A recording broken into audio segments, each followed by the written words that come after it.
Morning student. आज हम पढ़ रहे हैं क्लास 11th के व्यवसायिक अध्ययन में चैप्टर नंबर 8 और हमारा चैप्टर का नाम है बीमा इंश्योरेंस। और हमारा जो आज का टॉपिक है वो है बीमे का अर्थ और बीमे की आवश्यकता या उसके लाभ क्या क्या है।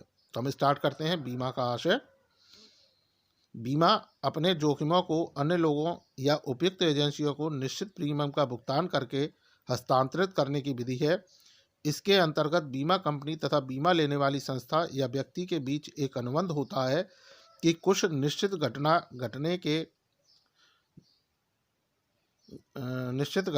के घटित होने पर यदि बीमित संस्था या व्यक्ति को हानि होती है तो उसकी क्षतिपूर्ति बीमा कंपनी करेगी। इसके लिए बीमा कंपनी निश्चित अवधि तक एक निश्चित राशि वसूल करती है जिसे प्रीमियम कहते हैं। तो इसमें ये बताया गया कि जो बीमा है वह जो व्यक्तियों की जो जोखिम होती है उसे उस जोखिम को अन्य लोगों या अन्य एजेंसियों को एक निश्चित प्रीमियम का भुगतान करके हस्तांतरित करने की विधि है।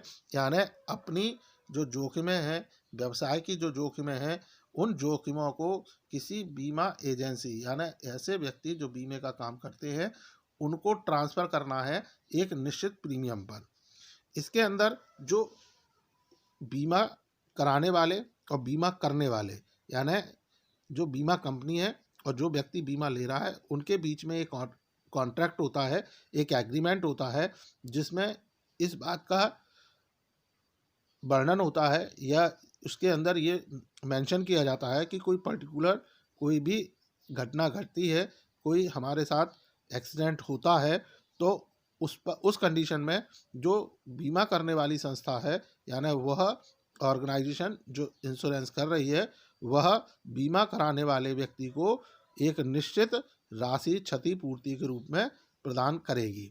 इसके लिए बीमा कंपनी क्या करती है, एक निश्चित प्रीमियम निश्चित समय तक बीमा कराने वाले से वसूल करती है। जैसे हम एक एग्जांपल इसमें समझ सकते हैं एग्जांपल के द्वारा कि कोई बिजनेसमैन है और उसके गोदाम में आग लगने की जोखिम है, तो ऐसी कंडीशन में उसने आग की जोखिम से बचने के लिए किसी बीमा कंपनी से 5 लाख रुपए का इंश्योरेंस कराया और उसके बदले प्रीमियम का भुगतान किया। और यदि मान लीजिए उसमें आग लग जाती है तो आग लगने के बाद जो बीमा कंपनी है उसे उस आग लगने के कारण हुए नुकसान के जो क्षतिपूर्ति है उसके बदले वह 5 लाख रुपए का भुगतान करने के लिए बाध्य होगी। और इस सेवा के बदले कंपनी एक निश्चित अवधि तक उस व्यक्ति से प्रीमियम वसूल करने की हकदार है। जब उसने बीमा कराया तो उसको प्रीमियम राशि का भुगतान बीमा कंपनी को करना होगा। इस प्रकार जो बीमा है वो दो पक्षों के मध्य क्षतिपूर्ति का अनुबंध करने का, क्षतिपूर्ति का एक कॉन्ट्रैक्ट होता है। और इस अनुबंध में जो बीमा कराता है यानी जो बीमा कराने वाला व्यक्ति है जिसे क्षतिपूर्ति मिलेगी, जिसे कंपनसेशन मिलेगा, वह बीमित इंश्योर्ड कहलाता है। और जो कंपनी बीमा करती है या जिसके द्वारा क्षतिपूर्ति का भुगतान किया जाना है उसे बीमक इंश्योरर कहा जाता है। और जिस राशि के लिए बीमा कराया गया है यानी जितने का हमने बीमा कराया है वो राशि हमारी इंश्योर्ड अमाउंट कहलाती है।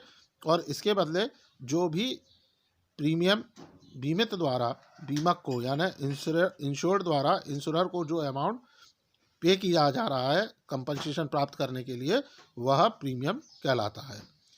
तो ये था इसका अर्थ। अब हम बात करते हैं बीमे के लाभ या आवश्यकता। तो पहले हम इसके पॉइंटों से स्टार्ट करते हैं, एक एक पॉइंट पढ़ते हैं, उसके बाद उसकी डिटेल पढ़ेंगे।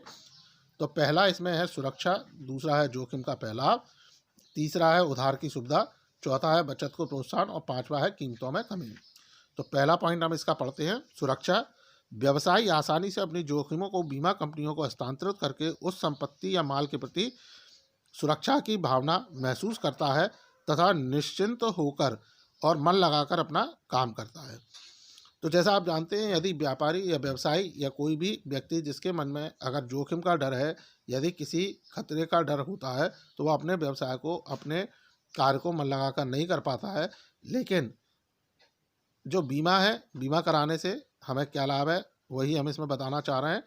तो इसमें क्या होता है कि जब व्यवसायी जब दुकानदार जब कोई भी व्यापारी उद्योगपति जब अपनी जोखिमों को बीमा कंपनियों को हस्तांतरित कर देता है, यानी उसकी जो व्यापार की जो जोखिम है, बिजनेस की जो रिस्क होती हैं, उन्हें जब वो बीमा कंपनी को ट्रांसफ़र कर देता है, तो ऐसी कंडीशन में वह अपने बिजनेस अपने माल के प्रति सिक्योर फील करता है, अपने आप को सुरक्षित महसूस करता है और ऐसी कंडीशन में वह अपना बिजनेस मन लगाकर करता है और अच्छे ढंग से करता है। दूसरा है जोखिम का फैलाव।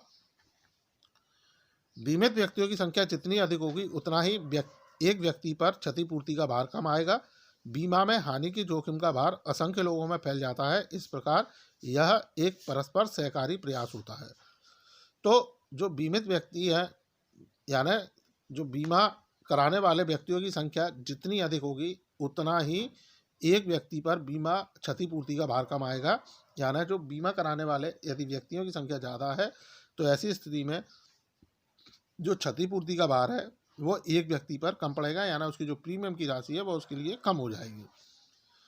अब बीमे में क्या होता है, जो हानि होती है, हानि की जो जोखिम है, रिस्क है जो हमारी, वो कई लोगों में फैल जाती है। और जब फैल जाती है तो इस तरह से हम ये कह सकते हैं कि जो बीमा है वो आपस में एक दूसरे के साथ मिलजुल कर क्षतिपूर्ति को पूरा करने का प्रयास है, या हम ये कह सकते हैं कि वो सहकारी प्रयास है।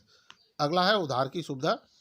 यदि माल का स्टॉक या संपत्ति का सही प्रकार से बीमा है तो बैंक बड़ी आसानी से उस पर उधार प्रदान कर देते हैं तथा ब्याज दर भी नीची वसूल करते हैं। तो जो हमारा माल है, हमारा स्टॉक है जिस पर हम लोन लेते हैं, तो यदि उस माल का अगर सही ढंग से प्रॉपर तरीके से हमने बीमा करा रखा है तो जो बैंक होते हैं बड़े इजीली फॉर्म में हमको लोन प्रोवाइड कर सकते हैं, लोन प्रोवाइड कर देते हैं। और जो उस पर रेट ऑफ इंटरेस्ट है, जो हमारी ब्याज की दर है, वो भी बहुत नीची होती है, बहुत कम उस पर इंटरेस्ट रेट होता है। अगला है बचत को प्रोत्साहन। तो बीमा लोगों में अनिवार्य बचत को प्रोत्साहित करता है। राष्ट्र की उन्नति की दृष्टि से भी यह बचत उपयोगी व महत्वपूर्ण होती है। असंख्य लोगों से छोटी छोटी राशि लेकर बीमा कंपनियों के पास एक बहुत बड़ी राशि एकत्र हो जाती है। इस राशि को ये अन्य व्यवसाय या उद्योग में विनियोजित करती है। इससे देश में पूंजी निर्माण तथा आर्थिक प्रगति में सहायता मिलती है। तो जो बीमा है, बीमे से लोगों के अंदर एक बचत करने की भावना प्रोत्साहित होती है, एक अनिवार्य बचत की। उनको तो अब जैसे हमने प्रीमियम बीमा कराया तो हर साल, हर महीने या हर 3 महीने, हर 6 महीने में हमको प्रीमियम देना ही है।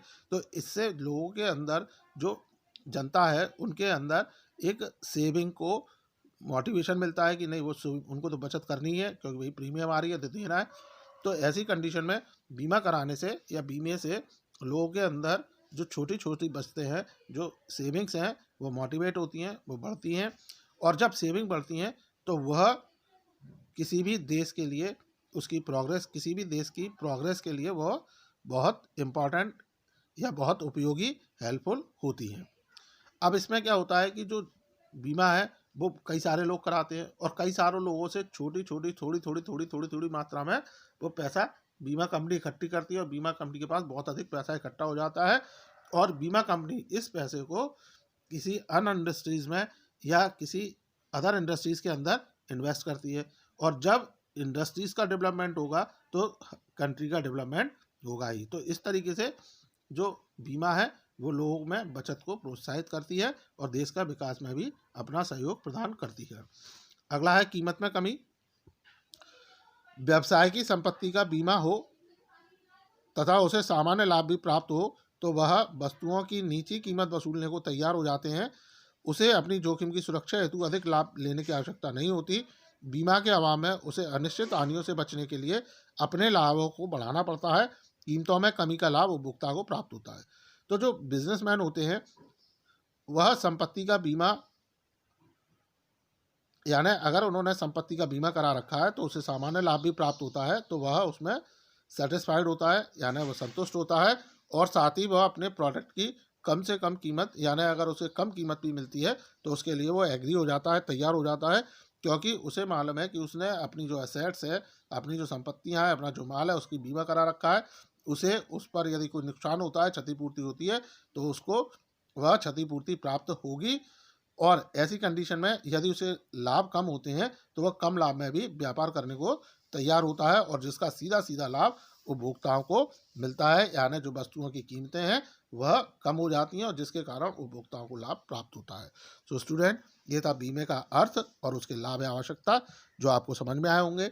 इनसे संबंधित यदि आपके कोई डाउट्स हैं, क्वेरीज हैं, तो आप मुझसे कॉन्टैक्ट कर सकते हैं या आप कमेंट सेक्शन में जाके कमेंट कर सकते हैं। So thank you.